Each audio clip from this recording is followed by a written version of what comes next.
الحمد للہ رب العالمین والصلاة والسلام علی نبینا محمد وآلہ وصحبہ اجمعین۔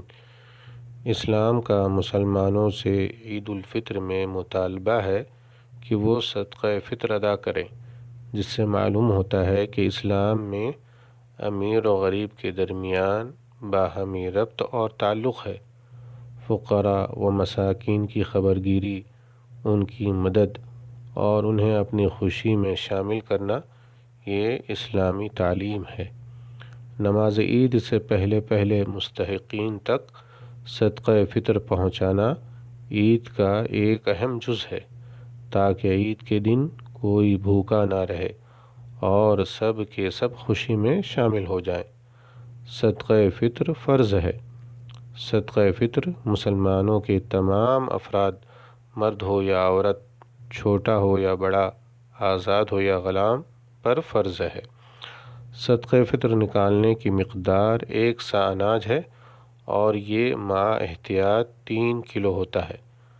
صدقہ فطر کی نکالنے کا وقت چاند دیکھنے کے بعد سے لے کر نماز عید کے پہلے تک ہے، اور نماز عید کے بعد دیا جانے والا صدقہ عام صدقہ ہوتا ہے۔ صدقہ فطر عید سے 1 یا 2 دن پہلے بھی دینے کی گنجائش ہے۔ صدقہ فطر کی ادائیگی سے روزہ دار سے روزے کی حالت میں ہونے والی غلطیوں اور خامیوں کی پاکی اور تلافی ہو جاتی ہے، اور عید کے دن ضرورت مند مسکینوں اور پریشان حال لوگوں کے کھانے اور غذا کا انتظام بھی ہو جاتا ہے۔ ایک شخص جب ایک دن کی خوراک سے زیادہ کا مالک ہوتا ہے تو اسے فطرانہ دینا ہوتا ہے، اور اس شخص سے صدقہ فطر ساقط ہو جاتا ہے جو ایک دن کی خوراک کا مالک نہ ہو۔ مسلمان پر زکوٰۃ فطر اسی شہر میں واجب ہے جس میں وہ مقیم ہے۔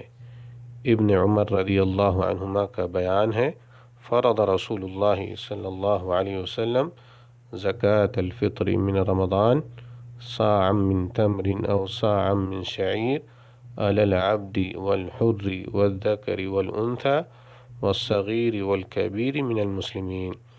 رسول اللہ صلی اللہ علیہ وسلم نے غلام اور آزاد، مرد اور عورت، چھوٹے اور بڑے، سب مسلمانوں پر صدقہ فطر کھجور یا جو کا 1 صاع فرض کیا ہے۔ رواہ البخاری و مسلم۔ ابن عباس رضی اللہ عنہما کا بیان ہے، فرض رسول اللہ صلی اللہ علیہ وسلم زکوٰۃ الفطر طہرۃ للصائم من اللغو والرفث وطعمۃ للمساکین، من اداها قبل الصلاة فهي زکاة مقبولہ ومن اداها بعد الصلاة فهي صدقۃ من الصدقات۔ رسول اللہ صلی اللہ علیہ وسلم نے روزہ دار کو لغو اور رفث سے پاک کرنے اور مساکین کو خوراک مہیا کرنے کے لیے صدقہ فطر فرض قرار دیا ہے۔ چنانچہ جو نماز سے پہلے ادا کرے گا وہ زکوٰۃ ہے، اللہ تعالیٰ اسے قبول کرے گا، اور جو نماز کے بعد ادا کرے گا تو یہ عام خیرات ہے۔ رواہ ابو داؤد و ابن ماجہ۔